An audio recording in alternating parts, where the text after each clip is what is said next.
There are lots of different ways to produce electricity, but they all have their problems. Burning fossil fuels like coal, oil, and gas is reliable, cheap, and provides around 75% of Britain's electricity requirements. Unfortunately, they won't last forever, could become more expensive, and most importantly, they produce greenhouse gases, one of the major sources of global warming. Renewable energy sources like wind and solar power cause no greenhouse gases, need no fuel, and leave no waste. The only problem is that they only produce around 5% of Britain's electricity requirements. They're expensive to build, and they work best when the sun shines or the wind blows. Nuclear power produces about 20% of Britain's electricity requirements. It's reliable, it's cheap to run, and it doesn't contribute to global warming. Unfortunately, it's expensive to build, expensive to dismantle or decommission, and as yet, no one knows what to do with the radioactive waste it produces. At present, there are nuclear power stations and waste storage sites in every part of Britain. The NDA has responsibility for decommissioning the UK's civil nuclear legacy. At the moment, we have 20 nuclear sites, ranging in size from small Magnons nuclear power station sites right through to Sellafield, which is perhaps one of the most complicated and extensive nuclear complexes in the world. Our prime objective must always be to preserve health, safety, security, and the environment. The current timescales for decommissioning run into hundreds of years. I personally think we can do much better than that. By the time they're all decommissioned, we'll have created enough radioactive waste to completely fill Old Trafford. There's plenty of work and lots of exciting work to be done. It's actually quite an interesting area to go into because you can see quite a long-term career. Any way in which the waste are now managed will take several decades to implement in full. The radioactivity, much of it will remain hazardous for literally hundreds of thousands of years. So what are we going to do with all our radioactive waste? And why did we decide to use nuclear power in the first place? The foundation of Britain's Industrial Revolution was coal. And for over 100 years, the demand for it rose relentlessly as more and more power was needed for an expanding industry. Above all, coal was consumed by the power stations, faster and faster. A new source of power was urgently needed. And to meet the challenge, British science and technology turned to the fundamental power of the universe itself, atomic energy. Today, Her Majesty the Queen is coming to Calder Hall to open Britain's first atomic power station. The date is the 17th of October, 1956. This new power, which has proved itself to be such a terrifying weapon of destruction, is harnessed for the first time for the common good of our community. A new era has dawned.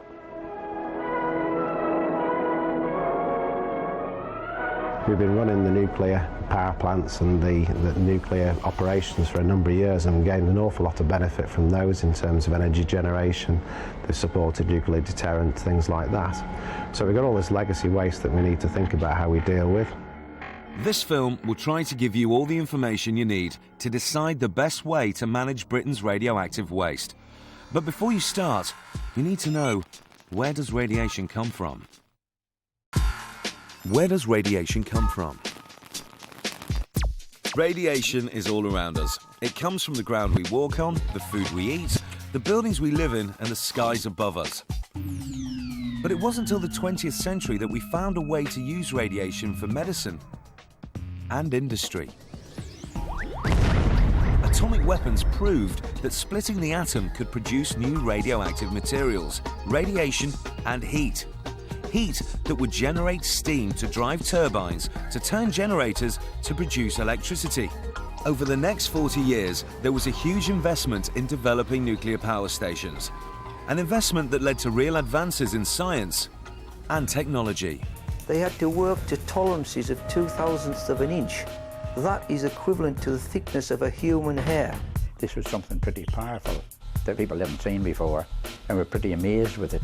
The feeling that you were pioneering in something that was going to be really worthwhile for mankind. It was an exciting time for those involved and produced real advances in nuclear science and technology. There was a lot of men in white suits, and there was a lot of mystery in the air. It was a great thing to be called an atomic scientist at that stage. And you can't get closer to the heart of nuclear power when you're looking down a microscope at a cross-section of the fuel. But as with any scientific development, there was always an element of risk. The accident in October 1957 occurred during a deliberate release of stored Wigner energy from the graphite core of number 1 reactor. They decided to remove some of these shield plugs from the concrete wall. When the plugs were removed, the holes in the walls released a very strong beam of radiation. You could see a beautiful blue flame, and the flame was uranium rods on fire. There was no great impact on everyday life in the local community. Some of the local farmers had to throw milk away for a short time. The big impact was within the industry. We had to prevent it ever happening again. Despite accidents like these, nuclear tests and atomic warfare, man-made radioactivity still accounts for less than 1% of all our radiation exposure. So why do we have to do something? Ionizing radiation. Radioactive substances produce radiation. Radioactive waste is any material which has no further use and which gives off radiation.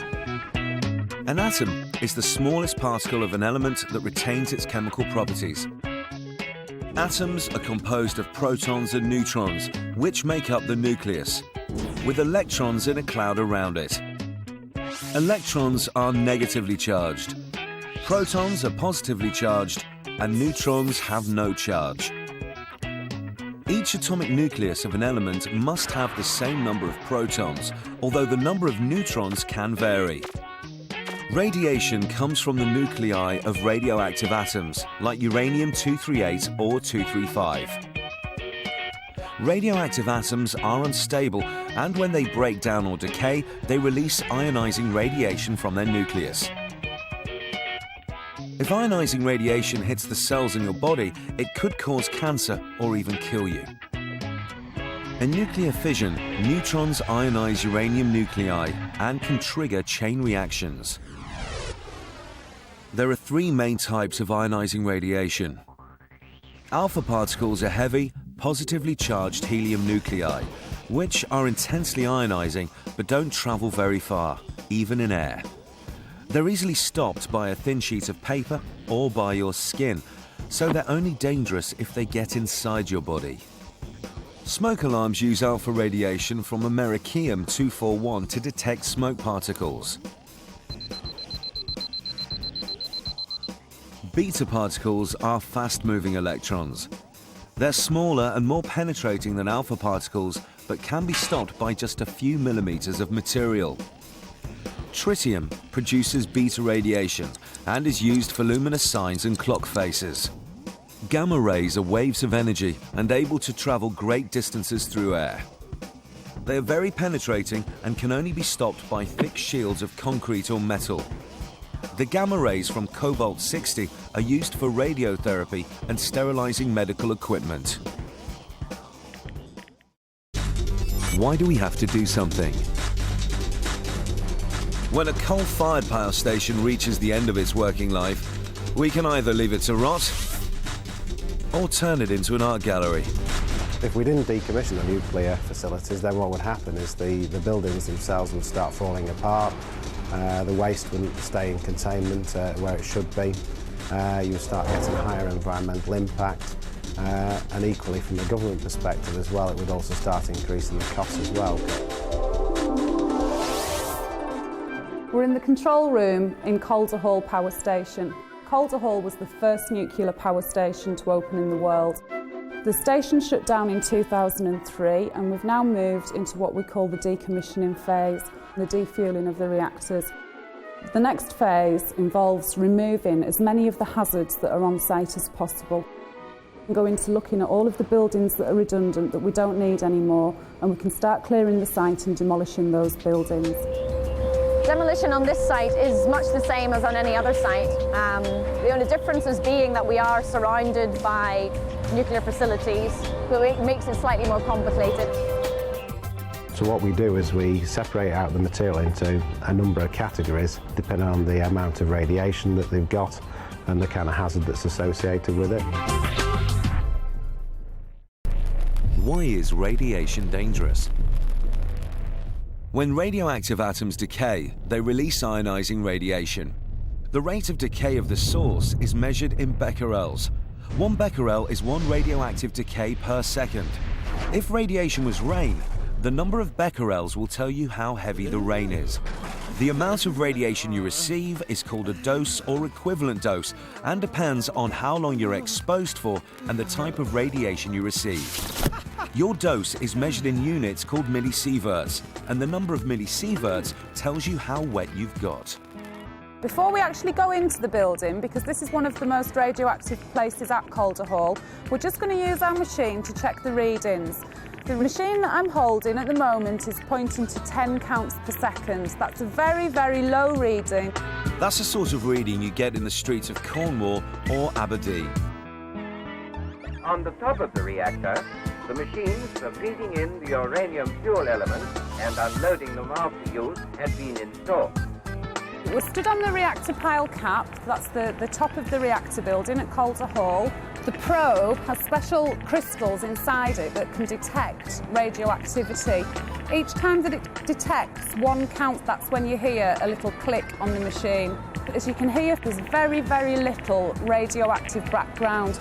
It's exactly the same in here as it was when we were outside, away from the nuclear reactor. Because your body can repair cell damage, you're unlikely to be harmed by background radiation. A greater danger will come from getting a high dose over a short time, and the effects may vary from almost nothing to death. Radiation doses can be divided into 3 levels. High-level radiation doses are more than 1,000 millisieverts, and these cause such massive cell damage that your body can't repair itself and dies. In some controlled situations, like cancer therapy, high-level radiation can be used to destroy cancer cells. Medium-level radiation doses are measured in hundreds of millisieverts. They can cause damaged cells to mutate and become cancerous, although the cancer may take years to appear. Low-level radiation doses are down in the tens of millisieverts, around the same level as background radiation, but it can still damage reproductive cells or cause cancer. Although exposure to radiation can damage our bodies, it doesn't make them radioactive. It is impossible to pass your radiation dose onto somebody else. A lot of the operations that we carry out are driven by a balance between minimising the dose, the exposure to radiation, and the actual costs associated with doing the decommissioning. And we have something called a LARA, which is as low as reasonably achievable, which basically starts to define that where we can apply technology and where we can carry out operations, we minimise the risk to the workforce. And that comes into a lot of the sort of decisions and how we actually carry things out. Protection from radiation and contamination. This machine measures radiation in this area, and at the moment it has a reading of 0.13 microsieverts, which is a millionth of a sievert. If we went into the cell itself, in there we would have levels which are 200 million times higher. There are a couple of things you can do to protect yourself against radiation. In the early days, they used the old frogman suit from the war. Now, these were heavy to work in, sweaty, so they went onto a new windscale suit, which was a fully pressurized airline suit with your air supplied via long oars.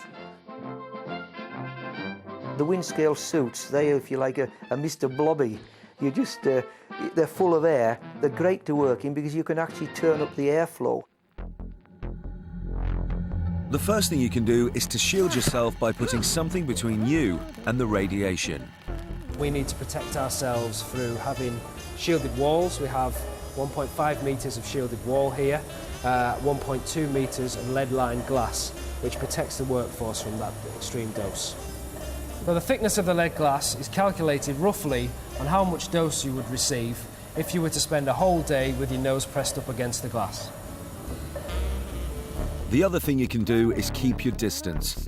The further away you are and the less time you spend near sources of radiation, the smaller the radiation dose you'll receive. Windscale is unique. It is science fiction intruding on our sober lives. These are master-slave manipulators, and they're robotic arms which marry up with a robotic arm inside the cell, and it allows us to do work inside without having to actually go inside ourselves. Workers at Sellafield tell me that they can actually flip a coin and catch it with one of these. As well as making sure you're not irradiated by radioactive materials, you also need to make sure you're not contaminated with radioactive materials. To make sure we don't transfer any contamination from the active area to the non-active area, we need to pass through a series of stages of monitoring. First thing we need to do is to wash our hands.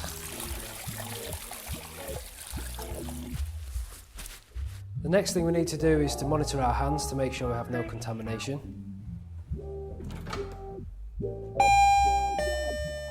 After that, we would use a frisk probe where you do a check of your entire body.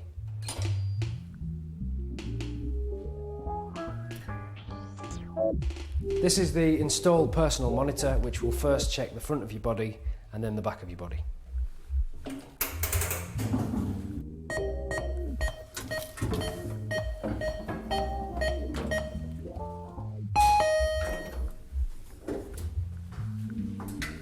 I'm now clear.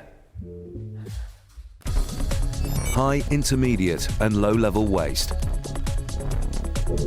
The problem with radioactive waste is not just that it produces radiation. It also gives off heat and can be extremely chemically reactive. Some waste is highly concentrated, so the local level of radiation can be very high.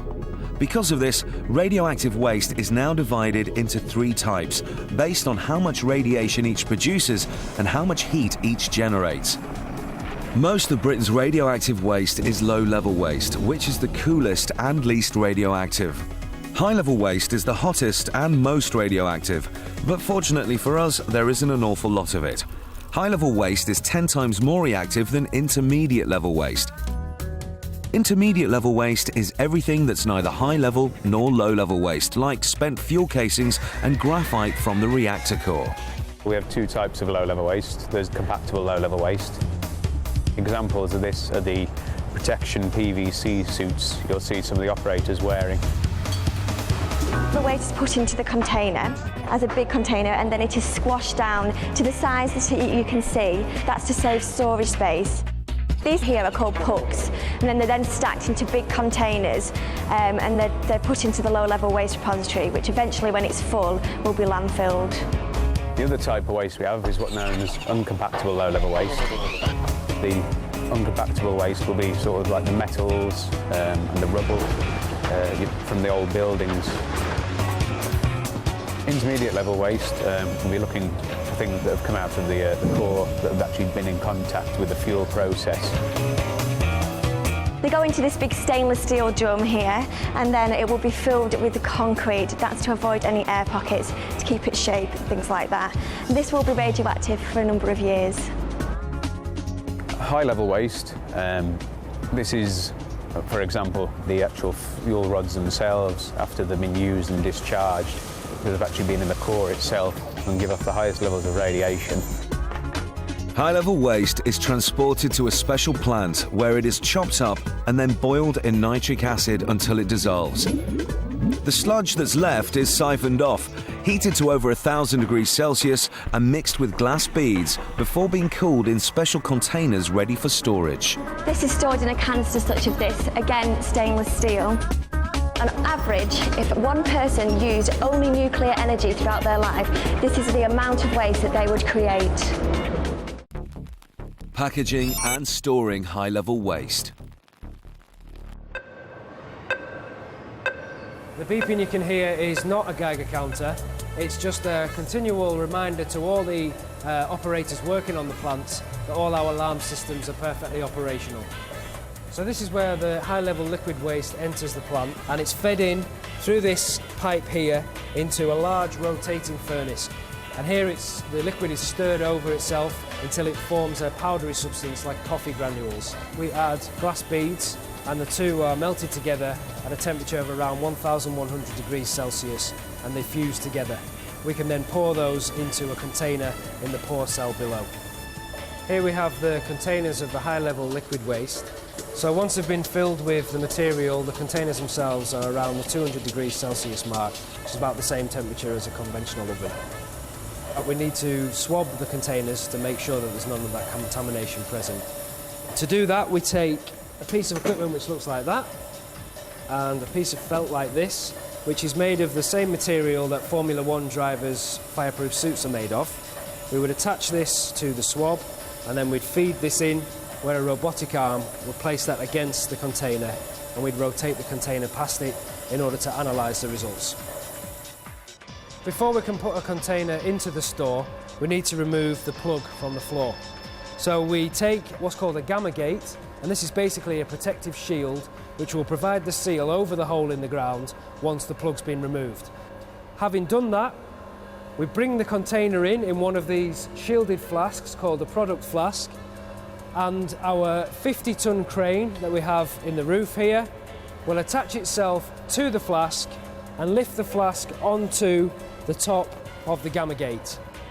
From that point we can then open the gamma gate, open the bottom of the flask and lower the container down into the hole in the ground of the store.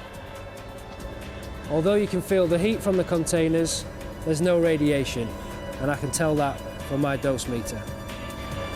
The black plugs represent channels that are completely empty, and the yellow plugs represent channels that are completely full. Radioactive half-life. Radioactivity cannot be destroyed, slowed down, or sped up by anything chemical or physical. The only thing that can reduce radioactivity is time. The time it takes for half the atoms to decay in a radioactive material is called the half-life. Strontium-90 is present in nuclear waste and has a half-life of just a few decades. If you started with 8 million atoms of strontium-90, the time it would take for 4 million of those atoms to decay is 28 years. This is the half-life of strontium-90. It would take another 28 years for 2 million more strontium atoms to decay, and the strontium will continue to be radioactive until all of the atoms have decayed. Radiation can vary in how intense it is and how long it lasts for. If our radioactive waste didn't have such a long half-life, it would be much easier to manage it. And if it wasn't so concentrated, it wouldn't be nearly as dangerous. But because radiation can damage us and our environment, we're going to have to protect our radioactive waste for hundreds of thousands of years. What can we do in the future? What are we going to do with all our radioactive waste? The first point to remember when talking about nuclear waste is the best thing you can do is stop creating any more. That being said, there clearly is legacy waste from our existing fleet of nuclear power stations and from existing experiments and so on that have gone on. So the government set up an independent committee called Quorum to work out what to do with all this radioactive waste. The committee's brief was to look into what the best long-term solution would be to manage radioactive waste, something that would, if possible, be permanent, but at the same time something that would command as much public confidence as possible. The committee was a very wide range of people. Some of them knew a lot about nuclear power and nuclear waste, and some didn't. It was very important we spoke to people, first of all, who already were very interested in the issue, but we also wanted to hear what the person in the street thought about it.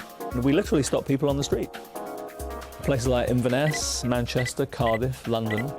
We said things like, are you interested in coming away for a couple of weekends to talk about an important issue? And lots of them said yes. People in sixth forms and even younger were one of the main groups that we actually canvassed the opinions of, and they were extremely valuable source of information to us.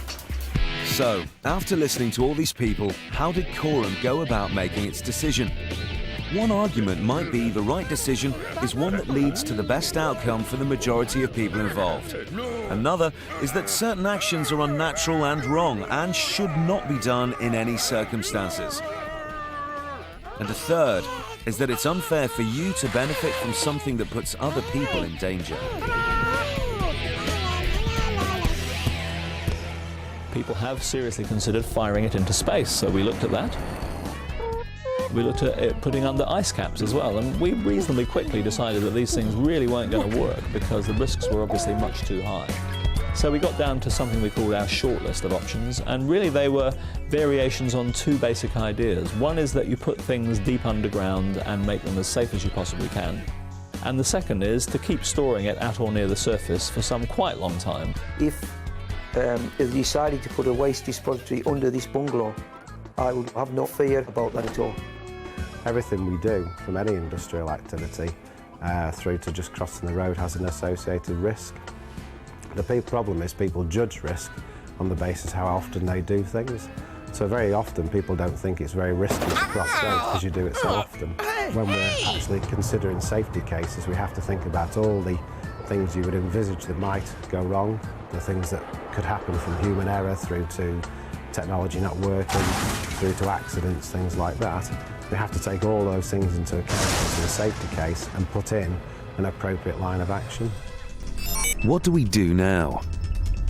The answer is basically three things. First thing that we're saying is the best long-term way of managing this stuff is actually to put it quite deep underground and try to make sure it's isolated from the human environment for the indefinite future, literally tens of thousands of years.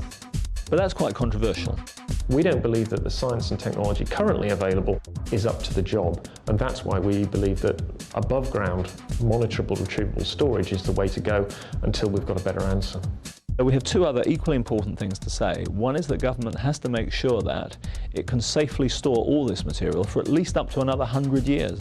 In 35 years' time, it's possible that we could open a repository and start to fill it up. That would then probably take another 50 years. So it's about 100 years before we'd ever seal it up. Even more important, we're saying that no community should ever be imposed on. In other words, no local community should be forced to accept a repository, a deep underground waste store, disposal site, unless it wants to. People say to us, what a peculiar idea that people would volunteer to have a large amount of nuclear waste near their own community. And of course it does sound like an odd idea, but what we found in the case of Sweden, there are two communities that are actually more or less competing with each other to have a deep underground repository for waste, and they're doing so because, first of all, they were offered a chance to say no if it didn't suit them, and they've negotiated community benefits for themselves. The government has accepted Quorum's recommendations, so the next thing they're going to have to decide is where to put this hole in the ground. No one knows what technology we'll have in the future or what methods we'll use to deal with our nuclear waste. The only thing we can say for certain is that there'll always be jobs for new, young nuclear pioneers.